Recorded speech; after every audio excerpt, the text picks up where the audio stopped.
ઓમ નમઃ શિવાય મિત્રો, આપ જોઈ રહ્યા છો યુટ્યુબ અમારી ચેનલ જેવી ક્લિક વેમાં આપ સૌનું સ્વાગત છે.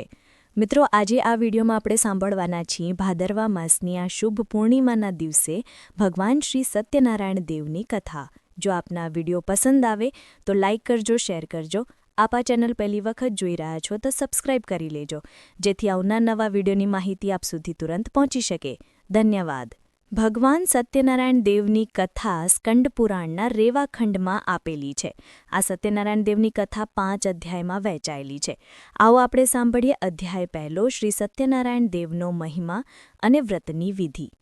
એક સમયે નૈમિષારણ્ય તીર્થમાં સૌનક વગેરે બધા ઋષિઓ અને મુનિઓએ પુરાણશ શાસ્ત્રના જ્ઞાતા સૂતજી મહારાજને પૂછ્યું. ઋષિઓએ પૂછ્યું, હે મહામુને, કયું વ્રત અથવા તપસ્યાથી મનોવાંચિત ફળ પ્રાપ્ત થાય છે? એ અમે બધા સાંભળવા ઈચ્છીએ છીએ. તમે કહો. ત્યારે સૂતજી કહે છે, આ જ રીતે દેવર્ષિ નારદજીના પૂછવાથી ભગવાન કમલાપતિએ તેમને જે કહ્યું હતું તે કહું છું. ભગવાન વિષ્ણુએ નારદજીને કહ્યું, હે વત્સ, સ્વર્ગ અને મૃત્યુલોકમાં દુર્લભ ભગવાન સત્યનારાયણ દેવનું એક મહાન પુણ્ય આપનારું વ્રત છે. ભગવાનની એવી વાણી સાંભળીને નારદજી પ્રભુને કહે છે કે હે નાથ, આ વ્રત કરવાનું ફળ શું છે? આની વિધિ કઈ છે? આ વ્રત કોણે કર્યું છે? ક્યારે કરવું જોઈએ? આ બધુંય મને વિસ્તારથી જણાવો. આ સાંભળીને ભગવાન કહે છે, હે નારદ, આ સત્યનારાયણ વ્રત દુઃખ, શોક વગેરેને દૂર કરનારું, ધન ધાન્યની વૃદ્ધિ કરનારું, સૌભાગ્ય અને સંતાન આપનારું, સર્વત્ર વિજય આપનારું છે.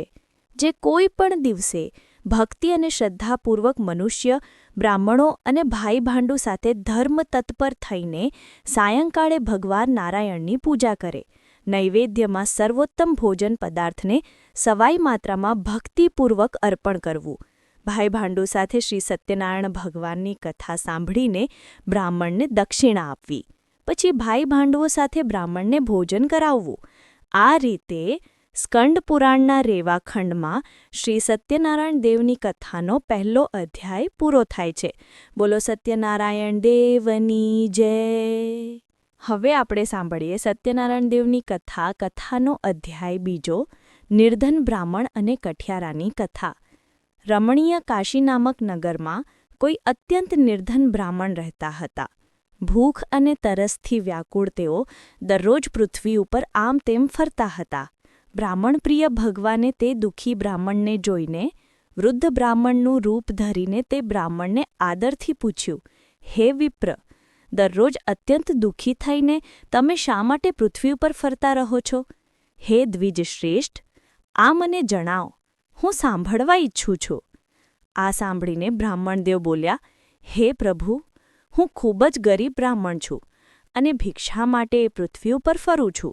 જો મારી આ ગરીબીને દૂર કરવાનો તમારી પાસે કોઈ ઉપાય હોય તો મને જણાવો. ત્યારે વૃદ્ધ બ્રાહ્મણ રૂપી ભગવાન કહે છે, હે બ્રાહ્મણ દેવ, સત્યનારાયણ ભગવાન વિષ્ણુ મનોવાંછિત ફળ આપનાર છે. હે વિપ્ર, તમે એમનો ઉત્તમ વ્રત કરો, પૂજા કરો, જેના કારણે મનુષ્ય બધાય દુઃખોથી મુક્ત થઈ જાય છે. અને વ્રતની વિધિને પણ બ્રાહ્મણને કહી સંભળાવી.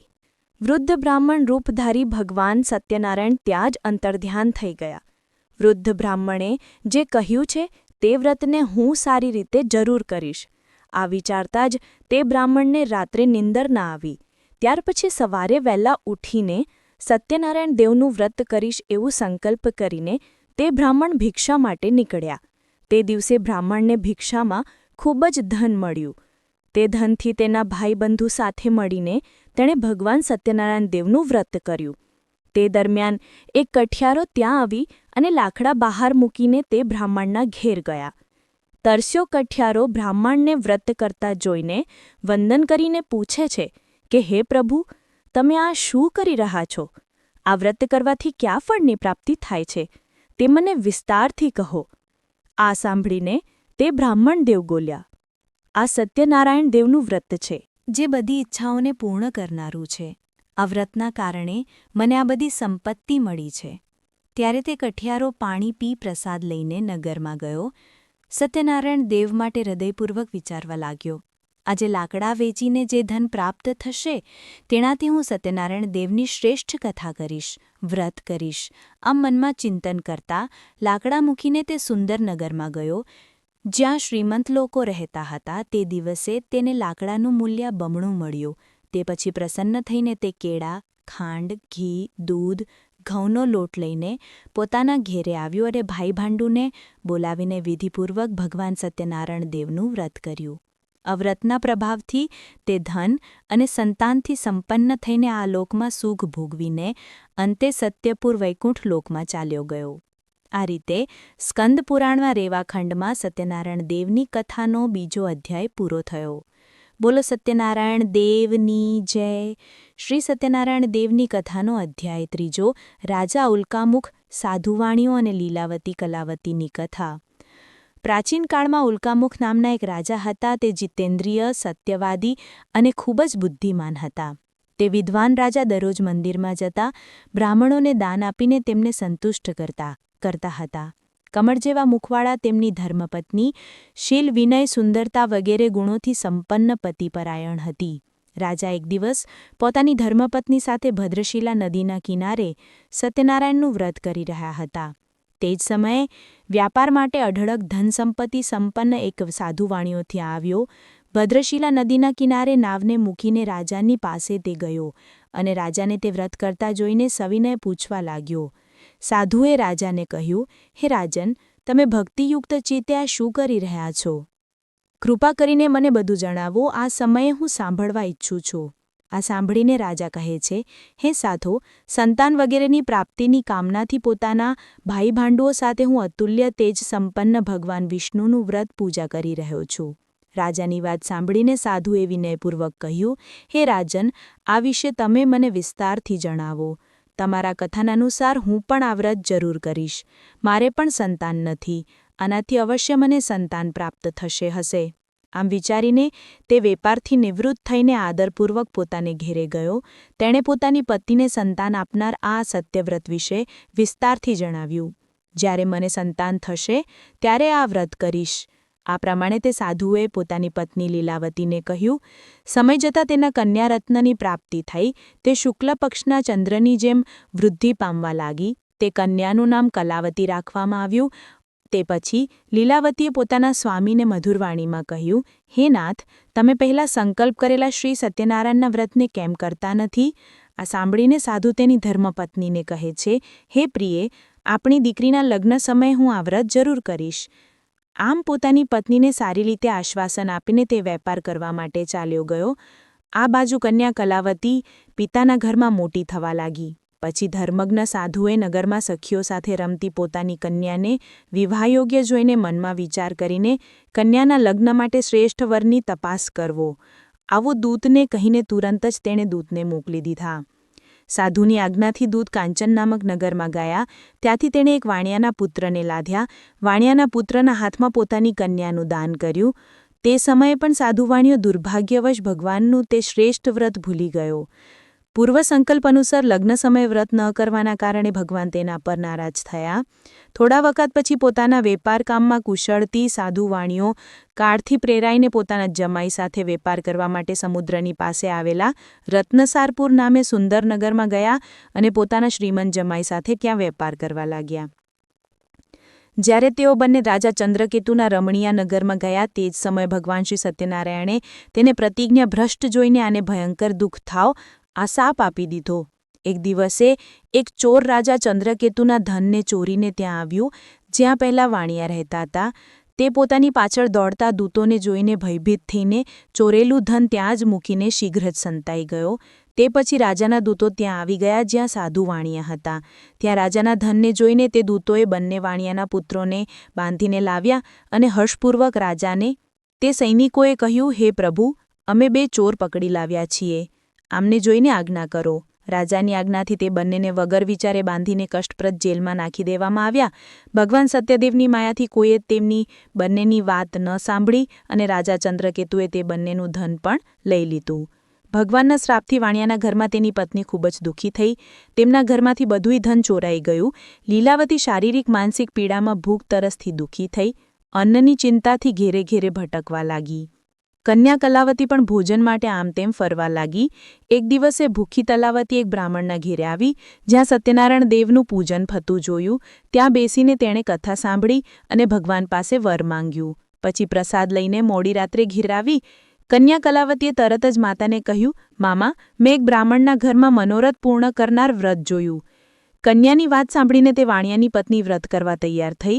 આ વ્રતના પ્રભાવથી ભગવાન સત્યનારાયણ દેવ ફરી પ્રસન્ન થઈ ગયા અને તેમણે નરૂપ શ્રેષ્ઠ ચંદ્રકેતુને સ્વપ્ન દેખાડ્યું અને સ્વપ્નમાં કહ્યું, હે શ્રેષ્ઠ રાજન, પ્રાતઃકાળે બંને વાણિયાઓને છોડી દો અને તેમનું બધુંય ધન તેમને પાછું આપી દો. રાજાએ વાણિયાના પુત્રોને જોઈને વિનય સાથે કહ્યું, તમને લોકોને પ્રારબ્ધવશ આ મહાન દુઃખ પ્રાપ્ત થયું છે. તેમનું જે ધન લઈ લેવામાં આવ્યું હતું તેનાથી બમણું ધન તેમને આપવામાં આવ્યું. ફરી રાજાએ તેમને કહ્યું, હે સાધો, હવે તમે તમારા ઘેરે જાઓ. મહાન વૈશ્યોએ પોતાના ઘર માટે પ્રસ્થાન કર્યું. આ પ્રમાણે સ્કંદ પુરાણના રેવાખંડમાં શ્રી સત્યનારાયણ વ્રતકથાનો 3જો અધ્યાય પૂરો થાય છે. બોલો સત્યનારાયણ દેવની જય. શ્રી સત્યનારાયણ દેવની કથાનું અધ્યાય 4, અસત્ય બોલવું અને ભગવાનના પ્રસાદનું અપમાનનું પરિણામ. શ્રી સૂતજી સોનકાદી ઋષિઓને કહે છે, સાધુવાણિયા મંગલાચરણ કરીને બ્રાહ્મણોને ધન આપીને પોતાના નગર માટે નીકળ્યા. સાધુવાણિયાના થોડી દૂર ગયા પછી ભગવાન સત્યનારાયણ દેવે તેમની પરીક્ષા કરી અને સાધુવાણિયાની સામે દંડીનું રૂપ ધારણ કરીને આવ્યા અને કહ્યું, હે સાધુ, તમારી નાવડીમાં શું ભર્યું છે? ત્યારે ધનના અહમ મજૂર બંને મહાજનોએ અવગણના કરી હસતા હસતા કહ્યું, હે દંડીન, શા માટે પૂછો છો? અમારી નાવડીમાં તો માત્ર વેલા અને પાંદડા છે. આવી નિષ્ઠુર વાણી સાંભળીને તારી વાણી સાચી થાય, એમ કહીને દંડી સંન્યાસીનું રૂપ ધારણ કરી ભગવાન થોડે દૂર જઈને સમુદ્ર પાસે બેસી ગયા. દંડીના ગયા પછી નિત્યક્રિયા કર્યા પછી જળમાં ઉપર આવી ગયેલી નાવને જોઈને સાધુવાણિયા ખૂબ જ આશ્ચર્યચકિત થઈ ગયા. નાવડીમાં તો ખરેખર વેલા અને પાંદડા જોઈને તેઓ બેહોશ જેવા થઈ ગયા હતા. હોશમાં આવતા જ સાધુવાણિયો ચિંતિત થઈ ગયો. ત્યારે તેના જમાએ કહ્યું, પિતાજી, તમે શોક કેમ કરો છો? દંડીએ શ્રાપ આપી દીધો છે. આ પરિસ્થિતિમાં તેઓ જ ઈચ્છે તો બધુંય કરી શકે છે. જમાઈની વાત સાંભળીને સાધુવાણીઓ તેમની પાસે ગયા અને ત્યાં દંડીને જોઈને તેણે ભક્તિભાવપૂર્વક પ્રણામ કર્યા. આદરથી કહેવા લાગ્યા, હે પ્રભુ, તમારી આગળ મેં જે કહ્યું તે અસત્ય બોલવાનો અપરાધ કર્યો છે. તમે મારા એ અપરાધને ક્ષમા કરો. દંડીએ તેને રડતા જોઈને કહ્યું, હે મૂર્ખ, રડીશ નહીં, મારી વાત સાંભળ. મારી પૂજા ન કરવાના કારણે અને મારી આજ્ઞાથી વારંવાર તને દુઃખ પ્રાપ્ત થયું છે. ભગવાનની આ વાત સાંભળીને તેણે ભગવાનની સ્તુતિ કરી. તે વાણિયાની ભક્તિયુક્ત સ્તુતિ સાંભળીને ભગવાન જનાર્દન સંતુષ્ટ થયા. ભગવાન હરિએ તેને મનોવાંછિત વરદાન આપીને અંતર્ધ્યાન થઈ ગયા. પછી તે સાધુ પોતાની નૌકામાં ચઢ્યો અને તેને ધનથી ભરેલી જોઈને ભગવાન સત્યદેવની કૃપાથી અમારા મનોરથ સફળ થઈ ગયા છે. આમ કહીને સ્વજનોની સાથે ભગવાનની વિધિપૂર્વક પૂજા કરી. ભગવાન સત્યનારાયણ દેવની કૃપાથી આનંદિત થઈ નૌકાને પ્રયત્નપૂર્વક સંભાળીને તેણે પોતાના દેશમાં જવા માટે પ્રસ્થાન કર્યું. તે પછી તેણે પોતાના ધનના રક્ષક દૂતને પોતાના આવવાના સમાચાર આપવા પોતાની નગરીમાં મોકલ્યા. દૂતના મુખે આ વાત સાંભળીને તે ખૂબ જ આનંદિત થઈ ગઈ અને તે સાધ્વીએ સત્યનારાયણ દેવની પૂજા કરીને પોતાની પુત્રીને કહ્યું કે, હે પુત્રી, તારા પિતાનું હું દર્શન કરવા જાઉં છું. તુરંત જ આવી જા તું પણ. માતાનું આ વચન સાંભળીને વ્રતને પૂર્ણ કરી પ્રસાદનો પરિત્યાગ કરીને કલાવતી પણ પોતાના પતિના દર્શન કરવા માટે ચાલી જાય છે. તેથી ભગવાન સત્યનારાયણ દેવ નારાજ થયા અને નૌકાને ધનની સાથે હરણ કરીને પાણીમાં ડૂબાડી દીધી. આ પછી કલાવતી કન્યા પોતાના પતિને ન જોઈને ખૂબ જ શોકમાં રુદન કરવા લાગી. કન્યાનું આચરણ જોઈને પત્ની સાથે તે ધર્મજ્ઞ સાધુ વાણિયો અત્યંત શોક સંતપ્ત થયો. વારંવાર ભગવાન સત્યદેવને દંડવત કરવા લાગ્યો. આથી ગરીબોના પાલનહાર ભગવાન સત્યદેવે પ્રસન્ન થઈને ભક્તવત્સલ ભગવાને કૃપાપૂર્વક કહ્યું, તમારી દીકરી પ્રસાદ છોડીને પોતાના પતિના દર્શનાર્થે આવી છે. આ કારણે તેનો પતિ અદૃશ્ય થયો છે.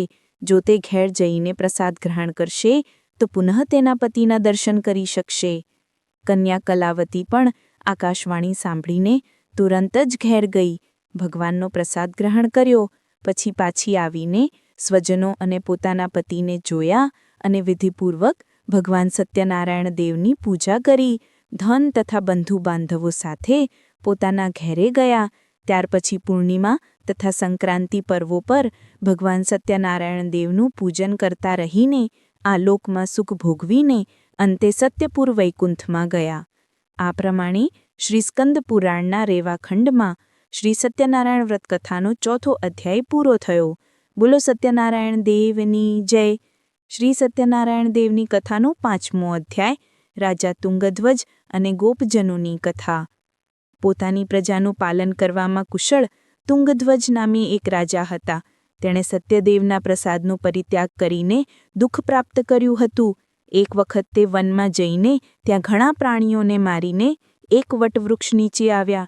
ત્યાં તેણે જોયું કે ગોવાળિયાઓ ભાઈબંધુઓ સાથે સંતુષ્ટ થઈને ભક્તિપૂર્વક ભગવાન સત્યદેવની પૂજા કરી રહ્યા છે.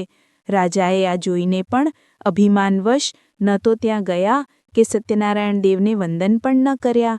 તે પછી પૂજા કરીને ગોવાળિયાઓ ભગવાનનો પ્રસાદ રાજાની પાસે મૂકી આવ્યા. રુચિ પ્રમાણે તે બધાએ ભગવાનનો પ્રસાદ લીધો. આ બાજુ રાજાએ પ્રસાદનો પરિત્યાગ કરવાથી ખૂબ જ દુઃખ પ્રાપ્ત કર્યું. રાજાએ મનમાં વિચાર્યું કે ચોક્કસ ભગવાન સત્યનારાયણ દેવે જ મને શ્રાપ આપ્યો છે. આવું મનમાં વિચારીને રાજા ગોવાળો પાસે ગયા. ત્યાં જઈને ભક્તિપૂર્વક વિધિપૂર્વક ભગવાન સત્યદેવનું પૂજન કર્યું. ભગવાન સત્યદેવની કૃપાથી તે ફરી ધન અને સંતાનથી સંપન્ન થયા. આ લોકમાં સઘળા સુખ ભોગવીને અંતે વૈકુંઠ લોકને ગયા. શ્રી સૂતજી સોનકાદી ઋષિઓને કહે છે, હે મુનીશ્વરો, પ્રાચીન કાળમાં જે લોકોએ ભગવાન સત્યનારાયણનું વ્રત કર્યું હતું તેમના પછીના જન્મનું વૃત્તાંત પણ હું કહું છું, તે તમે સાંભળો. મહાજ્ઞાની સતાનંદ નામે બ્રાહ્મણ હતા. તે સત્યનારાયણ દેવના વ્રતના પ્રભાવથી બીજા જન્મમાં સુદામા નામે બ્રાહ્મણ થયા અને તે જન્મમાં ભગવાન શ્રી કૃષ્ણનું સ્મરણ કરી ધ્યાન કરીને મોક્ષ મેળવ્યો. કઠિયારો ભીલગુહોના રાજા થયા. આગળના જન્મમાં તેણે ભગવાન રામજીની સેવા કરીને મોક્ષ મેળવ્યો. મહારાજ ઉલ્કામુખ બીજા જન્મમાં રાજા દશરથ થયા, જેમણે રંગનાથ ભગવાન વિષ્ણુની પૂજા કરીને વૈકુંઠ પ્રાપ્ત કર્યું. આમ ધાર્મિક અને સત્યવ્રતી સાધુ પાછલા જન્મમાં સત્યવ્રતના પ્રભાવથી મોરધ્વજ નામે રાજા થયા. તેમણે ભગવાન વિષ્ણુને પોતાનું જીવન અર્પિત કરી દીધું અને મોક્ષ પ્રાપ્ત કર્યું. મહારાજ તુંગધ્વજ જન્માંતરે સ્વયંભૂ મનુ થયા. ભગવત સંબંધી બધા કાર્યોનું અનુષ્ઠાન કરીને વૈકુંઠ ધામને ગયા. જે ગોવાળો હતા તે બધા જ જન્માંતરે વ્રજમંડળમાં નિવાસ કરનાર ગોવાળો બન્યા અને બધા રાક્ષસોનો સંહાર કરીને તેમણે પણ ભગવાનનું શાશ્વતમ ગોલોક પ્રાપ્ત કર્યું. આ પ્રમાણે શ્રી સ્કંદ પુરાણના રેવાખંડમાં શ્રી સત્યનારાયણ વ્રતકથાનો 5મો અધ્યાય પૂરો થયો. બોલો ભગવાન સત્યનારાયણ દેવની જય. તો મિત્રો, આપણે સાંભળી ભગવાન સત્યનારાયણ દેવની સંપૂર્ણ કથા. મને આશા છે કે તમને આ વિડીયો જરૂર પસંદ આવ્યો હશે. ભગવાન લક્ષ્મીપતિ નારાયણની જય. મિત્રો, મને સાંભળવા માટે ધન્યવાદ. આપ સૌને મારા જય શ્રી કૃષ્ણ.